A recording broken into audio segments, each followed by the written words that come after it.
غربت میں ہو اگر ہم رہتا ہے دل وطن میں، سمجھو وہیں ہمیں بھی دل ہو جہاں ہمارا۔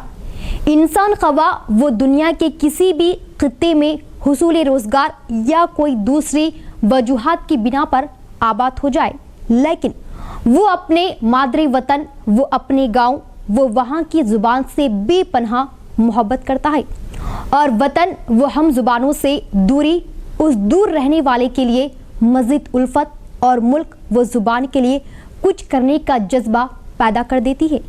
ایسے ہی ایک نوجوان جن کا تعلق ہمارے ضلع سے ہے، نظام آباد میں رہتے ہوئے انہوں نے اپنی ادبی خدمات سے سماج میں ہونے والی برائیوں اور اس کے حل کے لیے بے حد کارآمد کاوشیں کی، جو سراہنے ہیں۔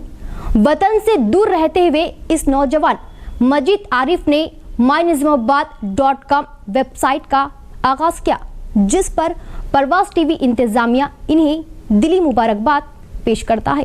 ایک تلخ حقیقت ہے کہ اردو کو ریاست کی دوسری سرکاری زبان قرار دیے جانے کے باوجود اس کو سرکاری سطح پر حوصلہ افزائی نہیں کی جا رہی۔ نظام آباد میں مختلف انجمنوں اور اداروں کے علاوہ اردو صحافت نے اپنی گراں قد خدمات کے ذریعے اردو کی اہمیت کو برقرار رکھا۔ اس دوران جناب مجید عارف نظام آباد ضلع نظام آباد کی علمی و ادبی، سیاسی، سماجی حلقوں میں تعارف کے محتاج نہیں۔ انہوں نے وطن عزیز سے دور رہ کر اردو کے فروغ کے لیے اور اپنے ضلع کی تمام سرگرمیوں کا احاطہ کرنے کے مقصد سے mynizamabad.com کا آغاز کیا۔